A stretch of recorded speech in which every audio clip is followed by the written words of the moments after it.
So in this video, I'm going to be showing you how to take some silver sheet metal and wire and turn it into this nice little set of heart-based jewelry, using mostly basic tools. So let's get started.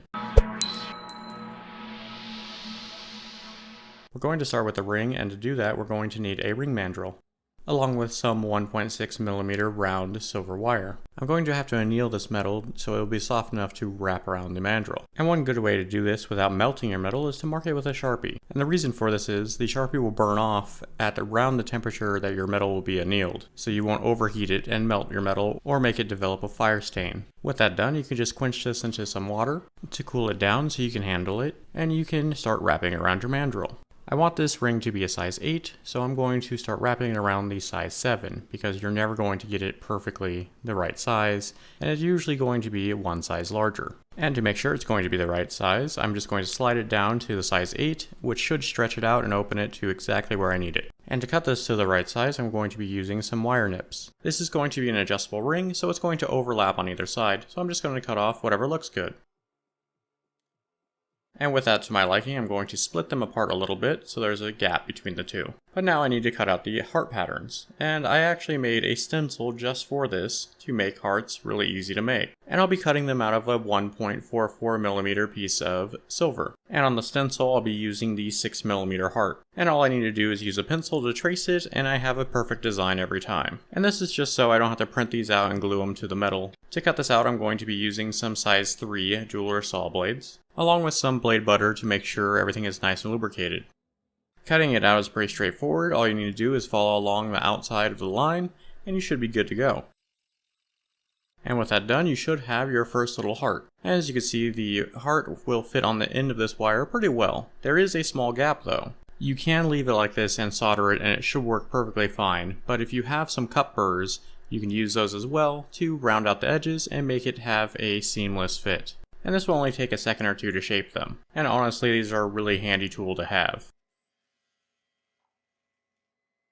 And you can see now after doing that, there's no gap between the wire and the heart. And it's almost time to solder these. But before I do that, I want to clean up the edges of the hearts to clean up any saw marks or saw lines, just using some pliers and a file. To make soldering as easy as possible, I'm going to be using a soldering mandrel. This way I can just place the ring on it and solder the pieces on as needed. And it just makes it a lot easier putting these end pieces on, so I don't have to hold them in place the whole time and worry about them moving around. But with everything in place, I'm going to heat this up and spray some flux onto it, and then just heat that a little bit more to dry out the flux. And with all that done, I'm going to move my heart piece and then apply my solder.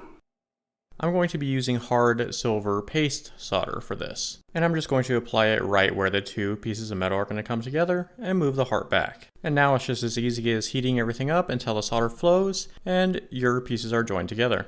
And you'll either have to repeat this on the other side, or you can do both at the same time, just depending on how you want to do it. But either way you decide to solder it, you have to pickle this afterwards in a pickling solution. This is a mild acid that is going to remove any burnt flux along with oxidation of your piece and make it all nice and clean. Once out of the pickling solution, you are free to clean it up and polish it if you want. I'm going to do just a really quick polish and then leave it for the end, where I'm going to tumble this for a couple hours. For the stud earrings, I'm going to be using the 8mm heart and cutting it out of the same piece of metal as before. And just like before, I'm going to clean it up with a file, and you can use the ring clamp as well to hold these if you want. And once I have everything cleaned up to my liking, I'm going to solder on this silver earring post. And just like before, I'm going to coat everything in flux and dry it with my torch, and then just add a small bit of hard silver solder paste to the back of the heart. And then I can just heat everything up and solder it in place. And this goes into the pickling solution and clean it up, and of course you have to make 2 of these to make a matching set.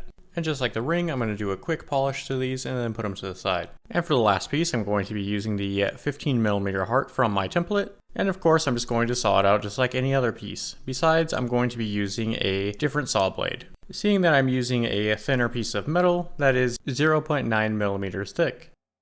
And with it cut out, I'm going to clean it up just like the others using a file. And to make the bail for this, I'm going to be using a 0.5mm piece of silver sheet metal. And another template that I made that makes bail making really easy. And if you're interested in any of my templates or any of the stuff I used in this video, I'll have links to everything in the description below. So with that all marked out, I can cut out my bail. And using that same Sharpie technique, I'm going to anneal this so I can bend it into the right shape.